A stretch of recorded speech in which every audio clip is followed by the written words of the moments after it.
All right, Chris, we're ready for the news, my dear. If you're tired of the same old news, What more do you want? I want the truth. You're hearing it. Strap yourselves in, folks. never fear. What's the dealio? Part of life is learning to let things go. We've got news moms can use. What was that name again? I missed that. News moms can use. Brought to you by Therapon Skin Health, helping moms have healthy, youthful-looking skin for 20 years.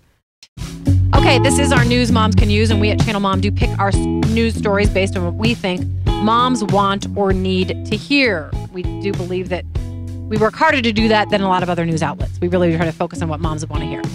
All right, you might remember the very sad video of an elderly bus aide named Karen Klein. She was being bullied by some middle school students on the bus that she helped to monitor. Well, there was a campaign on the web to send Karen on a nice vacation. And after that, people donated $700,000 to that campaign to help this precious woman. Well, Karen is putting their generosity to good use. Realizing that she did not need that much money, Karen decided to start the Karen Klein Anti-Bullying Foundation. The generous bus aide plans to give at least $100,000 of the money that she was given to her anti-bullying cause. Well, good for her. You know? Yeah, I've seen some anti-bullying causes around the state. I know. Is she that fast? Would she be that fast?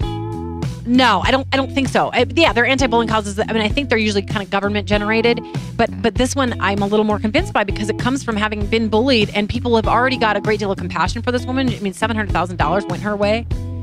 So yeah, I think. Hey, Chris, is there any way we can turn that music down just a tiny bit? Thank you, my dear. Am I being bossy? Am I being high maintenance? Yes. Okay. Bad answer. All right. So anyway, amen to that. I think that's wonderful that she did that. And get this. How would you like to give birth to your own grandchildren, Shell? Actually, I've been spinning around the science of it, and I think I can guess what it is. But if it's what I think it is, I like it. Yeah. Yeah. And she's a little older than me, just barely.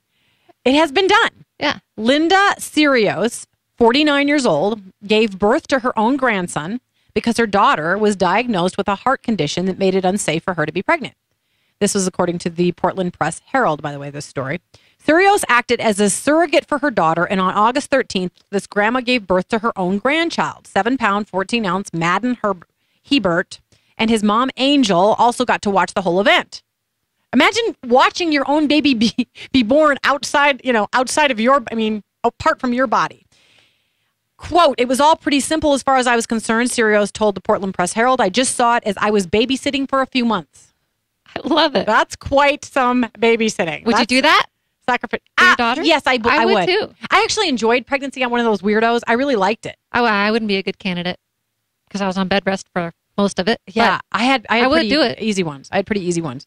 Sirios had told her 25-year-old daughter for years that she would be a surrogate if Hebert was unable to get pregnant, and she made good on her offer and had her daughter's egg, fertilized with her husband's sperm, successfully implanted in her own body. She reportedly said that of her 4 previous pregnancies, this one may have been the easiest, with no morning sickness or complications. Her daughter called it an awesome, awesome experience, and I would say, of course it was. You got a baby and you didn't have to go through childbirth. Oh, yeah. And it's your own baby. I mean, she didn't have to even go through the adoption process. It's her baby, So, wow. So this generous grandmother is now eligible for both Mother and Grandmother of the Year awards. I think she should win it. Sure. Yeah. All righty. And do you need an excuse to go on a date with your spouse? Anybody? I'll do it. You'll Listen do to it? me. I'm so agreeable this morning. You are, but that almost sounds like I'll do it. All right. Well, now you got one, Shell. It's Date Night Denver. I love this concept. It's a project at the Center for Relationship Education. It's kicking off this weekend at the Taste of Colorado. In fact, I'm going to be at the Taste of Colorado promoting. That's just right around the corner, right? I'm going to be there to promote Date Night Denver on Sunday afternoon. So I would love to have you come by and see me if you're out and about. Maybe on a date. Yeah, I would love to give my moms a hug. So there is even a Date Night Denver app now. The whole idea is about getting couples to go on 3 dates in 3 weeks, beginning September 10th through the 30th. And here's the most important thing. The research is clear that when you have fun weekly dates, presumably, I guess they better be fun.